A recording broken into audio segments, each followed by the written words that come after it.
Nous avons des préoccupations dans nos cœurs, des nœuds émotionnels qui nous empêchent d'accéder à la pleine potentialité de notre énergie, de notre détermination, de notre intelligence et de notre compréhension. Nous y travaillons en session dans un temps déterminé, en commençant par un tout nouveau tout bon et en terminant par un retour au présent. Une phrase très concrète pour revenir de façon positive et énergique au défi du présent, c'est le retour au présent. Il a différentes caractéristiques. De quoi s'agit-il? Le facilitant propose une question très concrète qui peut être en rapport avec différents éléments. Par exemple, des sensations immédiates. Quel est ton objet préféré dans la pièce? Ou par exemple, un exercice mental. Cite 5 noms d'animaux commençant par la lettre A. Un exercice d'imagination. 4 choses que tu peux faire avec une tongue. Des exercices physiques, c'est possible aussi. Lève-toi et danse ta danse préférée. Bref, toutes les fantaisies sont permises.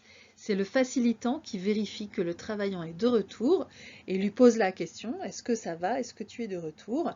Et sinon, est-ce que tu veux d'autres questions? Si tu en as besoin, pas de problème, jusqu'à ce que la personne atterrisse. Bien sûr, au début ou dans les sessions légères ou dans les sessions plus de réflexion ou de célébration, le retour au présent se fait assez facilement.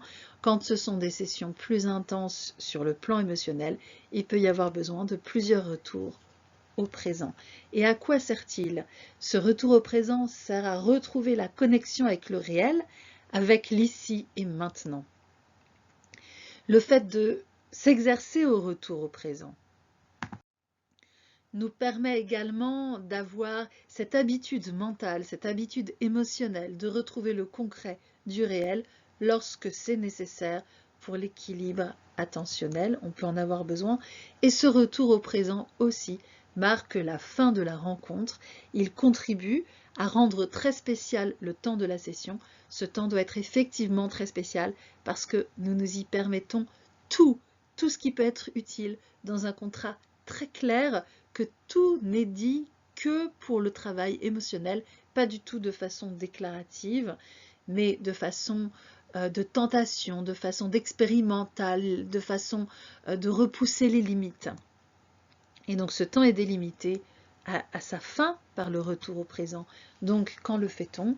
Évidemment, à la fin de chaque temps pris comme travaillant, chaque fois que je travaille, que je m'immerge dans un temps du type du temps de la session, je fais un retour au présent pour ensuite redonner mon attention de la meilleure qualité possible à la personne dont je deviendrai la facilitante. On peut faire des retours au présent également pendant les sessions, si l'émotion déséquilibre l'attention et qu'on perd cet équilibre entre émotion dans la session quand on travaille.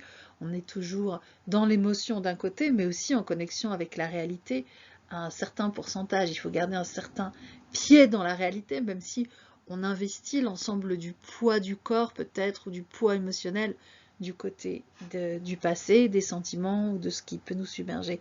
On garde un pied dans le présent. Le retour au présent peut permettre de rétablir l'équilibre émotionnel si nécessaire. Et on peut aussi l'utiliser souvent dans la vie pour écarter les émotions qui arrivent dans un espace non approprié. Il y a des endroits où ce n'est pas le cadre qui nous sert pour exprimer nos émotions. Les personnes autour de nous ne sont pas prêtes à les entendre et ça pourrait nous porter préjudice. Il est important à ce moment-là de se rétracter, de revenir au présent et de noter ce sujet pour pouvoir le travailler dans une prochaine session. Voilà toutes les qualités, les intérêts et les modalités de ce retour au présent tellement important pour cadrer nos sessions d'écoute mutuelle.